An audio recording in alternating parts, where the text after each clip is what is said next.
الشيطان الرجيم بسم الله الرحمن الرحيم يا أيها الذين آمنوا لا يحل لكم أن ترثوا النساء كرها ولا تعضلوهن لتذهبوا ببعض ما آتيتموهن إلا أن يأتين بفاحشة مبينة وعاشروهن بالمعروف فإن كرهتموهن فعسى أن تكرهوا شيئا ويجعل الله فيه خيرا كثيرا وإن أردتم استبدال زوج مكان زوج وآتيتم إحداهن قنطارا فلا تأخذوا منه شيئا أتأخذونه بهتانا وإثما مبينا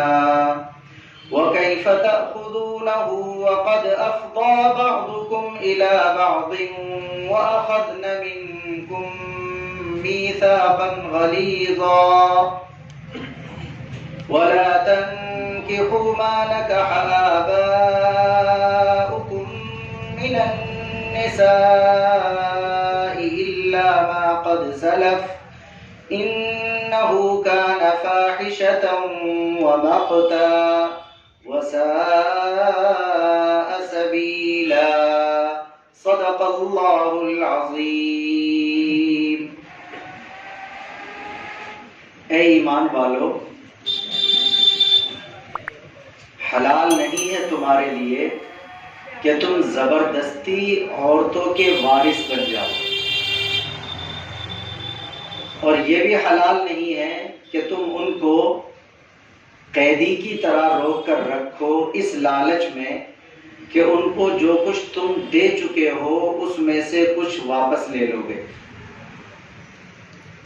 مگر یہ کہ وہ کوئی واضح بے حیائی کا کام کر بیٹھے، اور عورتوں کے ساتھ اچھے رویے کے ساتھ زندگی بسر کرو۔ اگر تم ان کو ناپسند کرتے ہو تو ہو سکتا ہے کہ تم کسی ایک پہلو کو ناپسند کرو اور اللہ نے اس میں تمہارے لیے کوئی بڑی خیر رکھ رکھی ہو، اور اگر تم ایک بیوی کے بدلے دوسری بیوی کا ارادہ کرتے ہو اور تم نے پہلی والی کو بڑا مال بھی دے رکھا ہے تو اس میں سے کچھ واپس نہ لو، کیا تم اس کو بہتان اور واضح گناہ کے طور پر واپس لینے کا کام کرو گے؟ اور کیسے لے سکتے ہو جبکہ تم ایک دوسرے سے جنسی تسکین بھی حاصل کر چکے ہو اور ان بیویوں نے تمہاری طرف سے اطمینان کے طور پر ایک بڑا عہد بھی لے رکھا ہے؟ اور ان عورتوں سے نکاح نہ کرو جن سے تمہارے باپ دادا نکاح کر چکے ہوں۔ ہاں، جو کچھ زمانے جاہلیت میں برائیاں گزر چکی سو گزر چکی، ایسا کرنا بے حیائی اور بڑی ناراضگی کی بات ہے اور انتہائی درجے بدچلنی کی بات ہے۔ یہ آج کا سبق ہے سورہ نساء کی آیت نمبر 19، 20، 21 اور 22۔ ترجمہ آپ کے سامنے آیا، دیکھا آپ نے کتنی خطرناک چیز ہے۔ تھوڑا سا ہم بیک گراؤنڈ دکھاتے ہیں 2 منٹ میں، پھر آج کی آیتیں بتاتے ہیں۔ بیان یہ چل رہا تھا کہ قرآن کا اپنا قانون آ رہا ہے، سماجی قانون بھی آ رہا ہے، معاشرتی قانون آ رہا ہے، اور دوسرا جو قانون ہوتا ہے جو حدود اور تعزیرات کا ہوتا ہے جس میں سزاؤں وغیرہ کا نظام ہے وہ ایک الگ ہوتا ہے، اس کی بھی کبھی کبھی آیتیں آتی ہیں۔ جیسے ہمارے یہاں بھی 2 قسم کے ہوتے ہیں نا وکلا بھی، ایک کرمنل والے ہوتے ہیں اور دوسرے سول والے۔ تو اس میں یہ مضمون آیا کہ زنا کے بارے میں جو سزاؤں کا ذکر تھا وہ میں نے ذکر کیا تھا پچھلے سبق میں کہ اصل جو زنا کرنے والے کی سزا ہے اس کا بیان 18ویں پارے میں سورہ نور میں ہے، لیکن یہاں پہلے مرحلے کی چیز آئی تھی جب قانون آ رہا تھا کہ اگر تمہاری خواتین سے یہ گناہ زنا والا ہو جائے تو اصل تو اس کی سزا وہ ہے جو اب باقاعدہ آ چکی ہے کہ اگر وہ شادی شدہ ہیں یہ کام کرنے والے تو ان کی سزا ہے رجم کر دینا، سنسار کر دینا، اور اگر وہ کمارے ہیں تو ان کی سزا ہے 100 کوڑے مارنا۔ لیکن پہلے مرحلے میں جو یہ آیت آئی تھی پچھلے سبق میں، اس میں یہ تھا کہ جن خواتین سے یہ برائی کا صدور ہو جائے تو پھر ان کی سزا ہے کہ ان کو 1 سال تک گھر میں قید کر کے رکھنا۔ لیکن چونکہ ہم نے پہلے پھر ذکر کیا ہے کہ فزیکلی ظلم کا خطرہ عورت کی طرف سے کم ہوتا ہے، مرد کی طرف سے زیادہ ہوتا ہے۔ وہ اللہ تعالیٰ نے ساخت میں، بناوٹ میں کچھ فرق رکھا ہے، اللہ ماشاءاللہ کو کہہ نہیں سکتے کہ ایسی 2-4 مثالیں ہوں کہ فزیکلی بھی خاتون اتنی زیادہ اسٹرونگ آ جائے کہ وہ ظلم کر بیٹھے۔ زبانی اعتبار سے جو زبان کی جنگ ہوتی ہے وہ تو خواتین جیت جاتی ہیں، لیکن جہاں جسمانی مسئلہ درپیش ہو جائے، فزیکلی مسئلہ ٹارچر کرنے کی بات آ جائے تو زیادہ خطرہ کس کی طرف سے رہتا ہے؟ مردوں کی طرف سے رہتا ہے۔ اس وجہ سے مردوں کو ہدایات دی جا رہی ہیں کہ جو سزا بیان کی جا رہی ہے اس لمٹ میں رہتے ہوئے آپ سزا دیں گے، لیکن اپنی اس طاقت کے نشے میں آ کر کے آپ حد سے زیادہ خواتین پر ظلم نہیں کریں۔ یہ بیک گراؤنڈ تھا۔ اور زمانے جاہلیت میں چونکہ بڑا ستایا جاتا تھا خواتین کو، عام طور پر تو آج کل دوبارہ سے یہی کہا جا رہا ہے کہ صاحب یہ شاید اسلام کے قانون میں عورتوں پر ظلم ہوتا ہے، لیکن حقیقت میں زمانے جاہلیت میں تھا۔ جیسے کہ میراث کے مسئلے میں ہم نے دیکھا کہ عورتوں کو بالکل وارث بھی نہیں بنایا جاتا تھا۔ یہاں صورتحال یہ تھی، اب سمجھیے آج کے مسائل جو آئیں گے ان میں سے ایک یہ ہے کہ اگر کسی کی 1 سے زائد بیویاں ہوتی تھی، اور مثال کے طور پر 3 بیویاں ہیں اور 1 بیوی سے اس کی اولاد ہے، 4 بیٹے ہو گئے اس کے، 2 بیویوں سے اس کی کوئی اولاد نہیں۔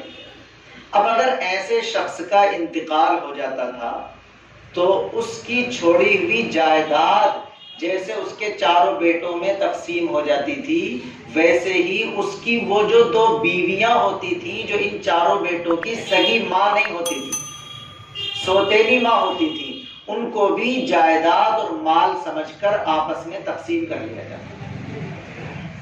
میں سمجھا پایا پوری طرح؟ یعنی جیسے پورا مال اس کا تقسیم ہوگا ویسے ہی یہ اولاد، اسے پتا ہے کہ ہمارے ابا کا تو انتقال ہوا اور یہ جو اب ہماری امی بھی مثال کے طور پر انتقال ہو چکا ہے یا نہ ہوا ہو کوئی حرج کی بات نہیں، لیکن دوسری والی جو 2 بیویاں ہیں وہ ہماری ماں تو نہیں ہے مثال کے طور پر، تو ان کو بھی میراث کے طور پر زبردستی تقسیم کر کے اپنے ہی انڈر میں رکھ لیا جاتا۔ یہ زمانے جاہلیت کا تھا۔ اس میں کبھی یہ ہوتا تھا کہ ان کو ساری زندگی کسی دوسری جگہ نکاح نہیں کرنے دیتے تھے۔ میں دوبارہ سے ٹوک رہا ہوں، اس لیے کہ انہیں پتا ہے کہ باپ کی جائیداد میں سے بہت ساری ان کے پاس بھی ہے، جو باپ کی بیوی ہے، ماں تو نہیں ہے اس کی لیکن باپ کی بیوی تو ہے، سوتیلی ماں ہے، تو جیسے اس کی ماں کے پاس باپ کی جائیداد کا کچھ حصہ ہے ویسے دوسریوں کے پاس بھی ہے۔ تو وہ یہ سمجھتے تھے کہ اگر ان کو ہم چھوڑ دیں گے تو یہ چلی جائیں گی اپنا حصہ لے کر، انہیں گھر ہی میں قید کر کے رکھنا ہے لائف ٹائم، اور جب ان کا انتقال ہو جائے گا تو ان کی تو اولاد ہے نہیں، ان کا والا جو حصہ ہے وہ بھی ہماری طرف پلٹ کر آ جائے گا۔ تو اس مال کے لالچ میں ان اپنی سوتیلی ماؤں کو باقاعدہ اپنے ہی گھروں میں اپنے انڈر میں قید کر کے رکھتے،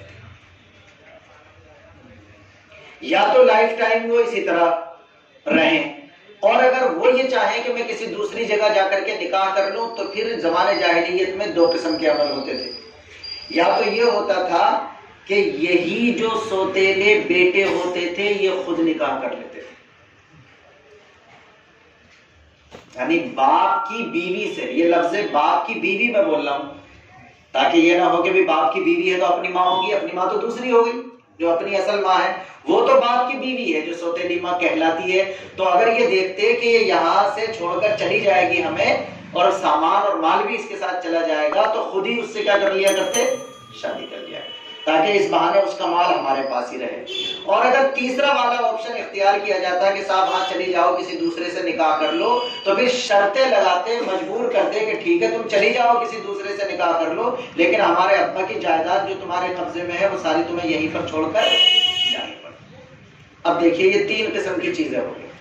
اگر باپ کا انتقال ہوتا تو اس کے بعد یا تو ان کا نکاح ہی نہیں کیا جاتا اور ساری زندگی ان کو گھر ہی میں قید کر کے رکھا جاتا، یا ان سے مرنے والے کا بھائی یا مرنے والے کے خود اپنے بیٹے، وہ بیٹے اپنی سوتیلی ماں سے کیا کر لیا کرتے تھے؟ نکاح کر لیا کرتے تھے۔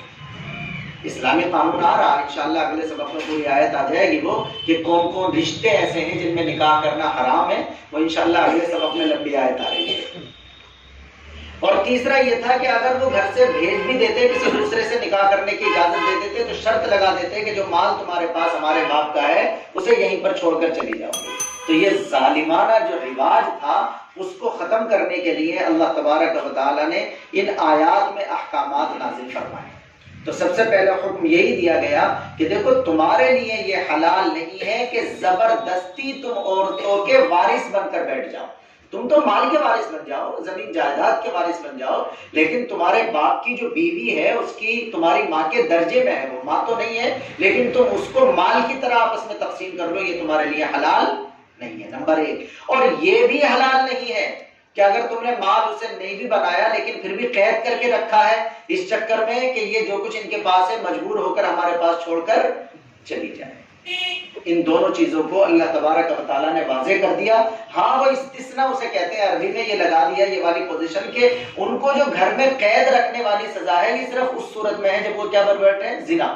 جیسا کہ پچھلے سبق میں آ گیا ہے کہ اگر وہ زنا کر لیں تو ان کو پھر گھر میں قید کر کے رکھا جا سکتا ہے، اس کے علاوہ زبردستی ان کو گھر میں قید کر رکھنے کی اجازت۔ اسی آیت میں اللہ تعالیٰ کے کلام کا انداز یہ ہوتا ہے کہ جب کوئی مسئلہ بیان کر رہا ہوتا ہے تو بیچ بیچ میں کوئی عمومی قسم کی ہدایت بھی دے دیتا ہے۔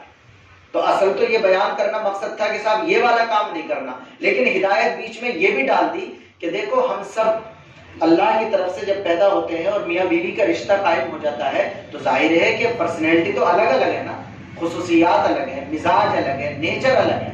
اب یہ تو ہو نہیں سکتا کہ نیچر 100% ایک جیسا بن جائے۔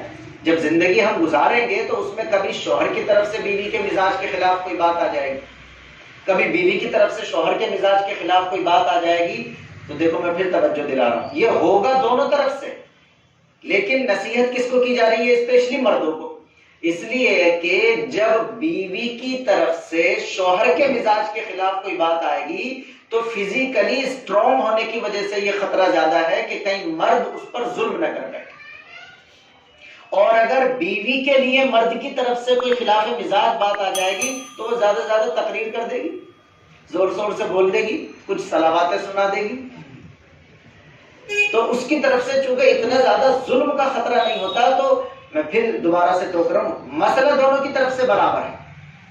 ایسا نہیں ہے کہ ناپسندیدگی صرف مرد کی طرف سے ہو سکتی ہے تو مرد کو کہا جا رہا ہے کہ تم ناپسند مت کرو، اچھی طرح زندگی گزارو، یہ عورت کی طرف سے بھی ہوتی ہے، لیکن نام لیا جا رہا خاص طور سے ہدایت کا مرد کے لیے۔ اس میں بھی یہ پیغام ہے ہمارے لیے کہ اللہ تعالیٰ عورت کو کتنی عزت دے رہا ہے کہ جو ذمے عورت کے بھی کام ہے لیکن وہ عورت کا نام لے کر نہیں بیان کر رہا، اسی کام کو کس کے حوالے سے بیان کر رہا؟ مردوں کے حوالے سے۔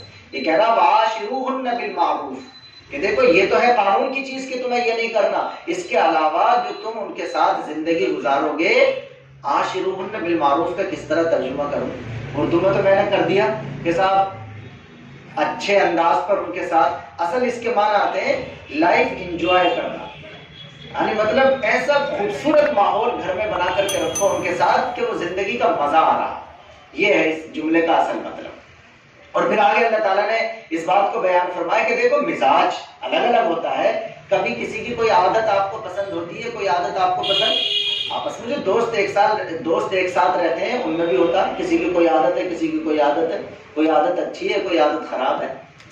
تو اللہ تعالیٰ نے کتنی شاندار بات بتلائی کہ دیکھو اگر تم اس کی کسی بات کو ناپسند کر رہے ہو تو اگر 100 عادتوں میں سے تمہیں 2-4 عادتیں ناپسند ہیں تو دیکھ لو نا، عین ممکن ہے کہ کسی ایک پہلو سے تمہیں کوئی چیز ناپسند ہو لیکن دوسرے پہلو سے اللہ تعالیٰ نے اسی میں تمہارے لیے کوئی بڑی خیر رکھ رکھی۔ اچھا اب سب ہم لوگ سوچیں، اس کا اپنی لائف میں کبھی تجربہ کریں لیٹ کر۔ کئی مرتبہ ہم لوگوں کو یہ لگے گا، شوہر کو بھی اور بیوی کو بھی، کہ یار کیسا لائف پارٹنر پلے پڑ گیا۔ کئی مرتبہ ایسا تنہائی میں احساس ہوگا، یہ بیوی کو بھی ہو سکتا ہے اور شوہر کو بھی ہو سکتا ہے۔ تو اگر آپ صرف انہی ایریاز کو دیکھیں گے جن میں آپ کو یہ لگتا ہے کہ یار ہمیں پریشانی ہو رہی ہے زندگی جینے میں، تو وہ آپ کو بہت بڑے لگیں گے، لیکن اگر آپ دوسرے اینگل سے دیکھنا شروع کرتے ہیں اس کو کہ یار یہ والی بات ہے ان کے اندر ویسے، ایک بات یہ بھی ہے، ایک بات یہ بھی ہے، ایک بات یہ بھی ہے. تو پھر آپ اگر تھوڑا سا اس طرح غور کریں گے تو یہ جو پرسنٹیج ہے یہ بڑھتے چلے جائیں گے. لگے گا آپ کو دی اینڈ میں ایسا لگے گا کہ 80% تو بھائی مجھے یہ پتا چل گیا کہ یہی میرے حق میں بیسٹ تھی، اور بیوی بھی یہ سمجھ لے گی کہ یہی سرتاج میرے لیے زیادہ بہتر تھے، ورنہ تو کسی دوسرے کے ساتھ میری زندگی کیا ہو جاتی، مشکل ہو جاتی. یہ آپ ہمیشہ غور کر، ہو سکتا ہے آپ کے ساتھ ایسا نہ ہو، میرے ساتھ تو ایسا ہوتا. یعنی کئی مرتبہ ایسا غور کر کے اگر میں یہ دیکھوں کہ میرا خواب یہ تھا، میں ایسا چاہتا تھا، میں یہ چاہتا تھا، میں وہ چاہتا تھا، اور میں یہ دیکھتا ہوں کہ صاحب میرا چاہا ہوا اتنا پرسنٹ پورا ہوا اور اتنا پرسنٹ پورا نہیں ہوا. اب میں جب یہ دیکھتا ہوں کہ جو میں چاہتا تھا، تھوڑا سا آنکھ بند کر کے تصور کرتا ہوں کہ اگر 100% ویسا ہی ہوتا، پھر میں اپنے آپ کو چیک کرتا ہوں کہ میں کیسا ہوں. تو پھر مجھے یہ لگتا ہے کہ میں اس جگہ کمزور ہوں، اس جگہ کمزور ہوں، اس جگہ کمزور ہوں. اس کا مطلب میں اس کو اگر اس طرح لاتا اپنے خوابوں کے اعتبار سے، تو پھر شاید میری یہ غفلتیں اس کے ساتھ زندگی جینا میرے لیے کیا کر دیتی، مشکل کر دیتی. تو اگر میرے خواب پورے نہیں ہوئے تو شاید وہ میرے لیے بیسٹ تھا اللہ تعالیٰ کی طرف سے. اسی وجہ سے شادی سے پہلے تو پوری تحقیقات کریں، تدبیر کے طور پر جتنا زیادہ چیزیں یکساں ہو سکیں ان کو تلاش کرنے کی کوشش کریں. لیکن جب پوری 2 مہینے کی، 6 مہینے کی، 1 سال کی محنت کے نتیجے میں کسی جگہ آپ پہنچ جائیں، اس کے بعد آپ یہ سمجھیں کہ جو میسر آیا ہے وہی میرے لیے اصل بیسٹ تھا، جس کا اللہ تعالیٰ نے میرے لیے انتخاب کر دیا. تو زندگی آسان ہو جائے گی.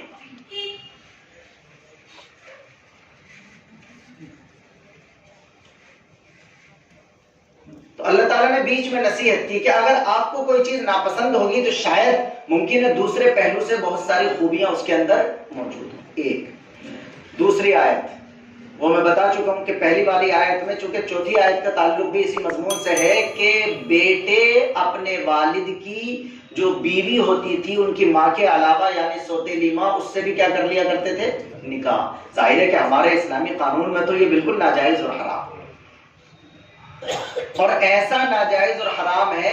بعض رشتے وہ ہوتے ہیں جو عارضی حرام ہوتے ہیں، جیسے آپ کے نکاح میں کوئی خاتون ہے تو اس کی بہن سے آپ کا نکاح نہیں ہو سکتا.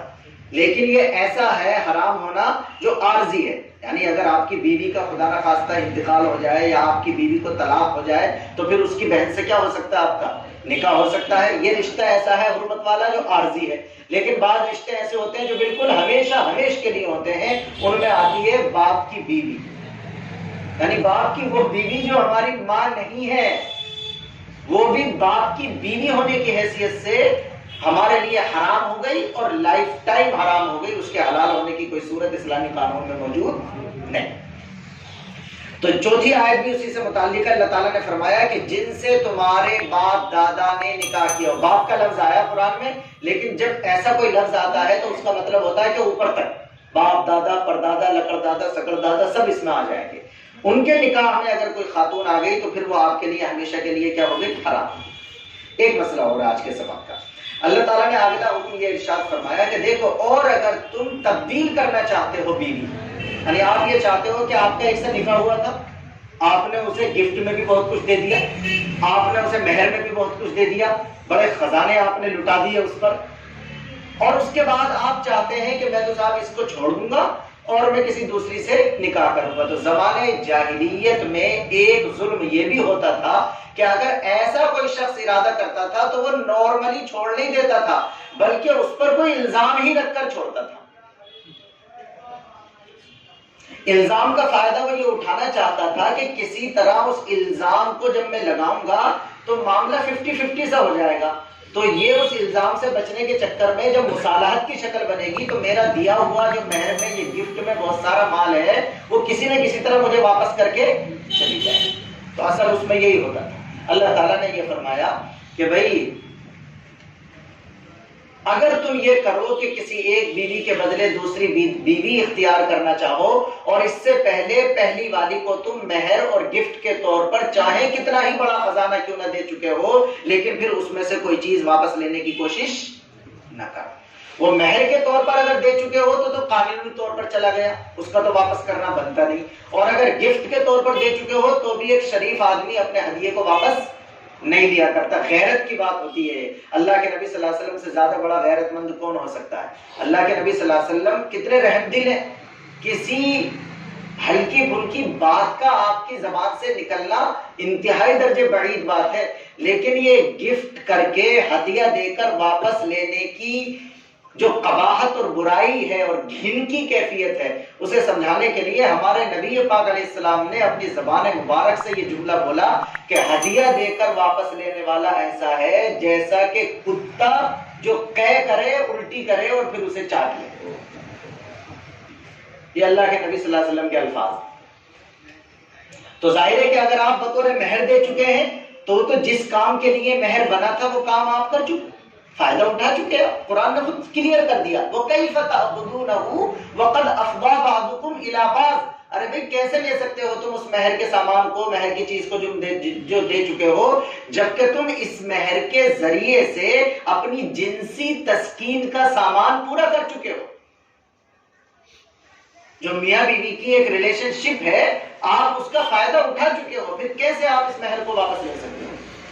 آپ کوئی بہتان لگا کر واپس لینا چاہتے ہیں، کوئی الزام رکھ کر واپس لینا چاہتے ہیں، کوئی گناہ کا کام کر کے واپس لینا چاہتے ہیں. تو دوسرا حکم آج کے سبق میں یہ تھا کہ اگر ایک بیوی کو تم پہلے سے مہر یا گفٹ میں کچھ سامان دے چکے ہو اور اس کے بعد اس کو آپ بدلنا چاہتے ہو، دوسری بیوی کرنا چاہتے ہو، تو پھر اس کو جو کچھ دے چکے ہو کسی طرح بہتان وغیرہ لگا کر اس کو واپس لینے کی اجازت نہیں ہے، اس لیے کہ تم فائدہ بھی اٹھا چکے ہو اور بیوی مطمئن بھی تھی اس بات سے کہ جب اس کو تم نے دے دیا تو ممکن ہے وہ خرچ کر چکی ہو.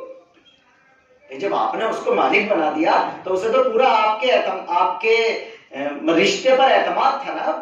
وہ تو آپ کے ساتھ پوری لائف گزارنے کے لیے آپ کے ساتھ آئی تھی. اسے کیا پتا تھا کہ آپ ایسا کریں گے کہ وہ آپ کا دیا ہوا اپنی کسی تجوری میں رکھے رہتی کہ پتہ نہیں حضرت کب کہہ دیں گے کہ آپ چلے جائیے تو وہ واپس کر کے چلی جائے. وہ تو خرچ کر چکی، کچھ بھی کر سکتی ہے وہ اس کا، لہذا آپ کے لیے اس کو لوٹانے کی اجازت نہیں.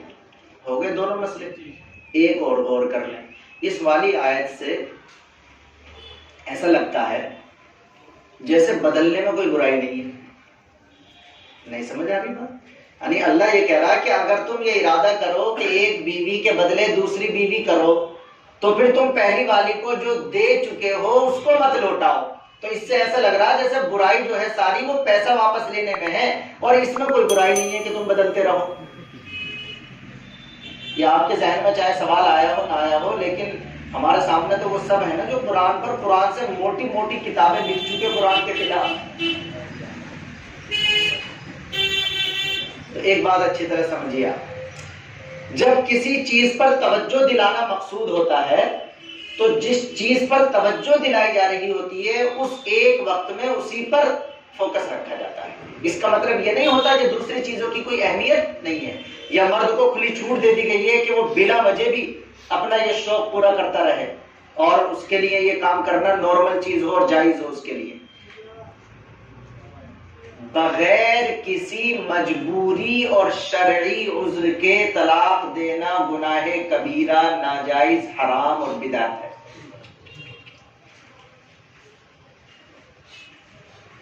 لیکن چونکہ یہاں جس کہتے ہیں نا اس کو سیاق و سباق عربی میں کہتے ہیں، تو انگلش میں کیا کہیں گے مجھے اردو میں بھی نہیں آ رہا.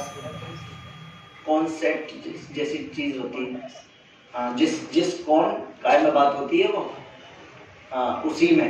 تو یہ جو بات ہو رہی ہے جس جگہ پر، اس میں چونکہ زمانے جاہلیت کی جو برائیاں تھیں ان کو ڈسکس کیا جا رہا ہے. ان میں سے ایک برائی یہ تھی کہ وہ اس سے پیسے واپس لے لیا کرتے تھے. تو یہاں پر جو پوری توجہ ہے آیت کی وہ یہ مضمون نہیں چل رہا کہ بغیر وجہ کے آپ طلاق دے سکتے ہیں یا نہیں دے سکتے. یہاں مضمون ہی یہ والا چل رہا ہے کہ اگر آپ اپنی بیوی کو کچھ دے چکے ہیں اور اس کو آپ سے علیحدگی ہو رہی ہے، وہ جا رہی ہے، تو پھر آپ اس کو دیا ہوا مال اور پیسہ اس سے واپس نہیں لے سکتے. اس کی ایک میں مثال دیتا ہوں، مثال سے بات سمجھ آتی ہے. ایک حدیث میں اللہ کے نبی صلی اللہ علیہ وسلم نے بہت ساری چیزوں کو منع فرمایا کہ بھئی یہ برا کام ہے، اسے مت کرو، یہ برا کام ہے، یہ مت کرو، یہ برا کام ہے، یہ مت کرو. ان میں سے ایک کام یہ بتلایا، اللہ کے نبی نے فرمایا کہ دیکھو بھئی جھگڑے میں گالی دینا بہت بری بات ہے.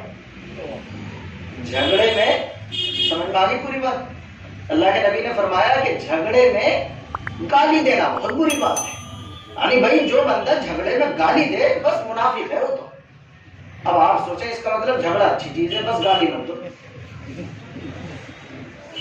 یہ تو مطلب نہیں ہے نا اس کا، چونکہ اس موقع پر اللہ کے نبی صلی اللہ علیہ وسلم فوکس کر رہے ہیں کس چیز پر؟ گالی پر۔